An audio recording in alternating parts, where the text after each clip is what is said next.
আসসালামু আলাইকুম সবাইকে। আজকে আমি আবারও শপিং করতে চলে এসেছি। আর শপিং এসে আমি একটা কার্পেট খুঁজছিলাম। আসলে আমার ভিডিওর ব্যাকগ্রাউন্ডের জন্য আমি একটি সুন্দর কার্পেট খুঁজছিলাম। আর এখানে অনেক ধরনের কার্পেট ছিল, বাট আমার কোনোটাই পছন্দ হচ্ছিল না।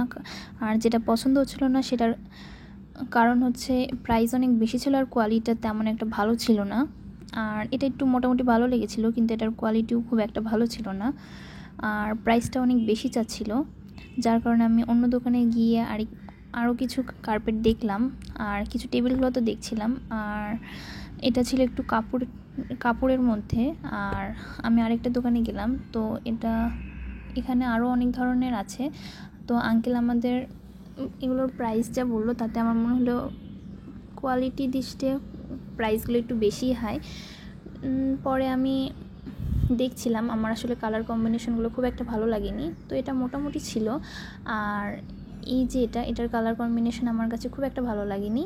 পরে আঙ্কেলকে আমি আরও কিছু দেখাতে বললাম, তো আঙ্কেল আমাকে আরও একটা দেখালো, সেটা হচ্ছে এটা। আর এটার কালার কম্বিনেশনটা আমার কাছে মোটামুটি ভালো লেগেছে। আর এটার প্রাইসটাও একটু বেশি ছিল, কিন্তু আমি দামাদামি করছিলাম। আমি আসলে দামাদামিতে খুব একটা ভালো না। তারপরে আমি দুটো কার্পেট নিই। আর তারপর আমি একটি শোপিসের দোকানে আসি। আর এখানে অনেক ধরনের আর্টিফিশিয়াল ফ্লাওয়ার ছিল। আমার কাছে খুব একটা ভালো লাগেনি এগুলোর কোয়ালিটি, এর জন্য আমি নিইনি। তবে আমি ভেবেছিলাম আমি একটা নেব। তারপরে আমি আরও একটা কার্পেটের দোকানে আসি। আর এখানকার খুব একটা ভালো ছিল না। তারপরে আমি আরেকটা ঝুড়ির দোকানে আসি। ঝুড়ির দোকানে এগুলো আমার হচ্ছে পেন্টিং ব্রাশগুলো আর রঙগুলো রাখার জন্য একটা ঝুড়ি লাগতো আমার, এই জন্য আমি একটা ঝুড়ি খুঁজছিলাম। বাট আমার কোনো ঝুড়ি তেমন একটা পছন্দ হচ্ছিলো না। এটা মোটামুটি ভালো লেগেছিলো, কিন্তু এটার প্রাইসটা অনেক বেশি ছিল, 500 টাকা চাচ্ছিলো, যার কারণে আমি এটা নিইনি। আর এটার কোয়ালিটিটাও খুব একটা ভালো ছিল না।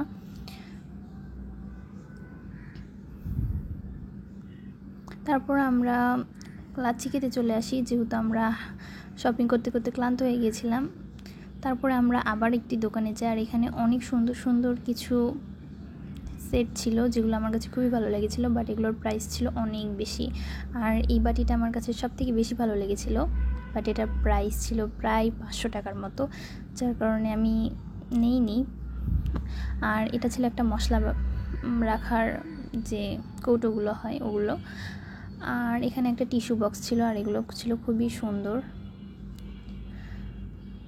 এখানে আরও অনেক ধরনের জিনিস ছিল। তারপর আমি আরও একটি ঝুড়ির দোকানে যাই।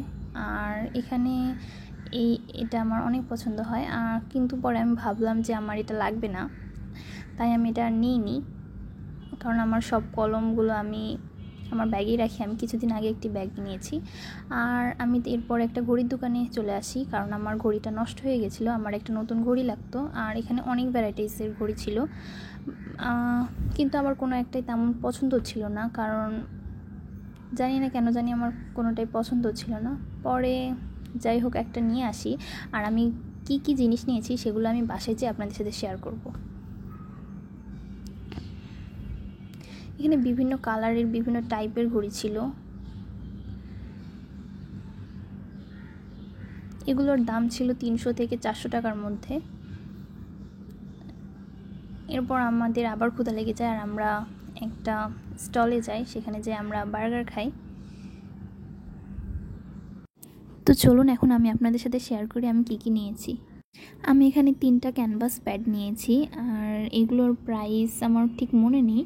আর এগুলো একটাতে 12টা করে শিট ছিল, আর এগুলোর কোয়ালিটিও ভালোই ছিল। আর আমি এর আগেও একটা প্যাড নিয়েছি, বাট ওটা অনেক বড় ছিল। আর আমি ওটার থেকে সাইজে একটু ছোট দেখে এটা কিনেছি। আরও আমি একটা নোট খাতা কিনেছিলাম, আমার নোট খাতা অনেক লাগে। আর আমি এর আগেও দুটো কিনেছি, আপনারা আমার ভিডিওতে দেখিয়েছেন হয়তো। এরপর আমি দুটো টেবিল ক্লথ কিনেছি। আর আমি এটা কিনেছি কারণ আমার কাছে এটা একটু ভালো লেগেছিলো। আমি দুটো কিনেছি, একটা আমার জন্য আর একটা আমার বোনের জন্য। দুটোর সাইজ কিন্তু সেম না, একটা বড় আর একটা ছোট, যেহেতু টেবিলটা একটু ছোট। আর আমি দুটো সেফটি পিন কিনেছি। আর এটার প্রাইস পড়েছিল দুটো মিলে আমার 130 টাকা।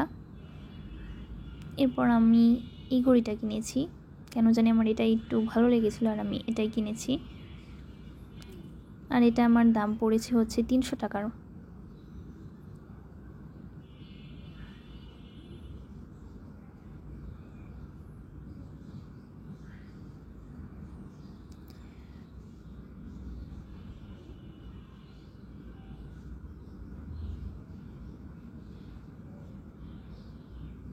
এরপর আমি আরও আসার সময় কিছু চকলেট কিনেছি। আসলে বাসায় পিচ্চিদের জন্য আমার কিছু নিয়ে আসা লাগতো, তাই আমি তাদের জন্য চকলেট নিয়ে এসেছি। তো আজকের ভিডিও এই পর্যন্তই। আল্লাহ।